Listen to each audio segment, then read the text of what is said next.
Hello, welcome to today's video. I've finally got things set up so I can actually do some recordings on instruments that are not guitar.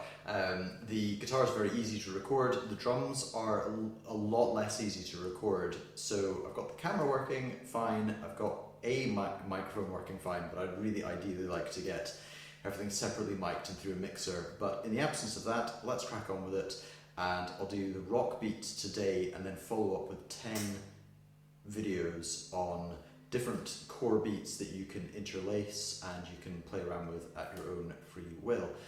You can see that I'm using the hi-hat in the small camera, and you've got a kind of a basic overview over the larger camera here. So just to show you what I'm doing here.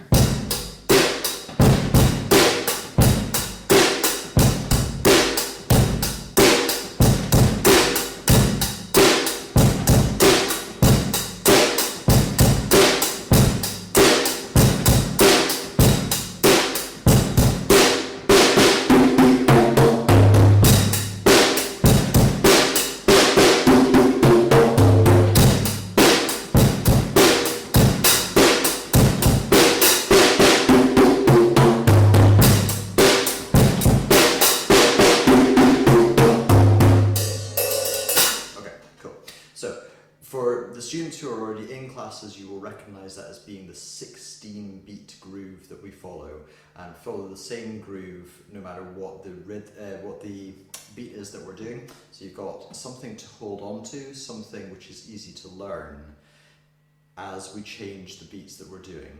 So you saw in the first pattern that I played the beat 4 times in a row, and then I played the beat 3 times in a row with a fill at the end. Because for most beginner drummers, playing the beat by itself is easy enough. But then when you start to change onto a fill, then that's a wee bit tricky. So in the third time, we go a couple of beats, into a fill, out of the fill and into a beat again. And then the last time, it's just beat, fill, you know. So you can change in and out freely. So what am I doing here? This beat teaches you quavers predominantly. The drums are going to be going crotchet, crotchet, quavers, crotchet. Now, the word crotchet in itself has 2 syllables in it, which is not massively useful. The French word crochet means hook, and the English word hook has 1 syllable. So effectively, on the bass drum, we're going hook, hook, quaver, hook. So I'm just going to play the drums, taking the hi-hat out of the way here. Hook, quavers, hook, hook, quavers, hook. Okay, hook, hook, quavers, hook. And that's the same drum beat that we'll be following for the first 3 beats that we're going to be doing before we start deviating. The changes in character happen on the hi-hat. The hi-hat for the rock beat is playing just quavers. 2 syllables in the word quavers. That is quavers, that's 1 quaver, and another quaver makes up 2 quavers. Quavers, quavers, quavers, quavers. So 8 syllables in total, that's 8 quavers in total. Quavers, quavers, quavers, quavers. Couple that along with the beats that I'm doing on the drums, I've got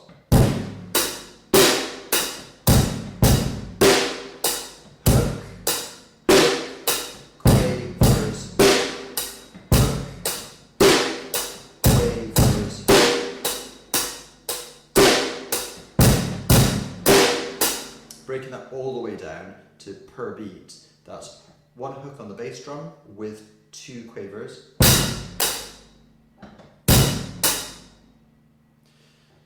1 hook on the snare, along with 2 quavers. 2 quavers on the bass drum. And then 1 hook on the snare drum again. So I'm using the word hook to use the word to help you to understand the rhythm. If you were to speak to me, I'd understand what you're talking about. If you were to speak to most musicians, use the word crotchet. It is actually called a crotchet, although the word hook helps you to understand the rhythm, which is why I use it. So it's worth you practicing. You know, if you're having difficulty with the coordination of this, just practice the bass and the hi-hat. or the snare and the hi-hat. or the quavers on the bass and the quavers on the hi-hat. And then what you can do is you can put the whole thing together.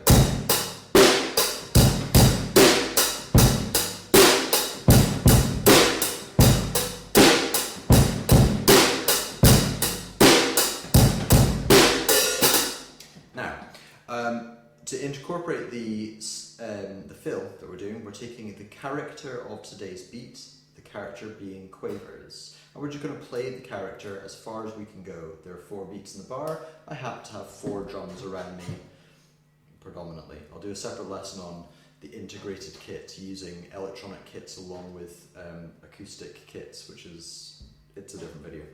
So, quavers around on the snares. Quavers, quavers, quavers, quavers. That's quavers, quavers, quavers, quavers. What I'm going to do is I'm going to play 3 beats and then a fill.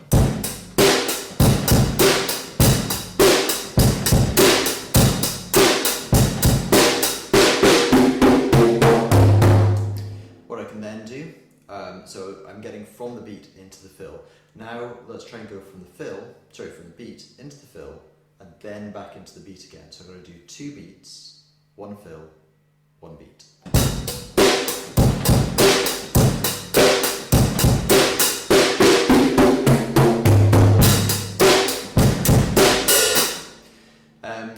And then the final bit is, hopefully you're comfortable with going from beat into the fill, so let's test that out. Let's go beat, fill, beat, fill.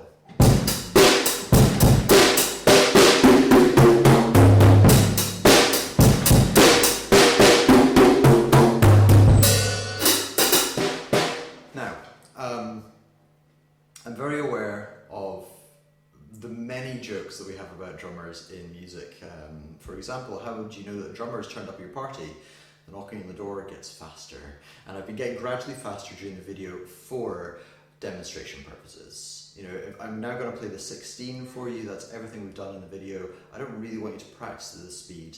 This is just to show you quickly what it's like. Obviously, practice at a speed that you can, not at a speed that you can't. I've got 4 pillars of practice. I'll do a separate video on the 4 pillars of practice. But one of the pillars of practice, as much as my students, you know, if you're coming along to me for lessons, you already know this. Practice at a speed that you can, not at a speed that you can't. So if that's the kind of speed that you're doing, quavers, quavers, then quavers. But just for the purpose of the video and a bit of a demonstration.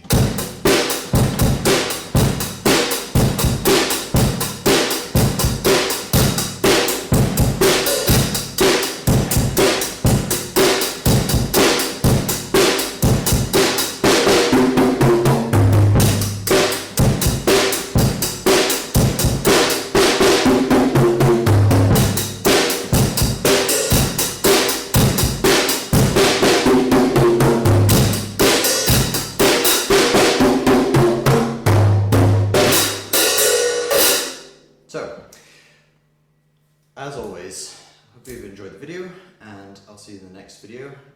If you give it a like, then it goes up in the ratings, and those who wouldn't normally get to see this kind of tuition, they'll get to see it because it's further up in the ratings. Similarly, if you share it, and if you comment, if you have positive comments, useful comments, then I'll get back to those. Any trolling and that sort of stuff, of course, I'll just delete. But if there's useful interactions, then they're really useful for promoting just general learning. I will see you in the next video, and we will take it from there.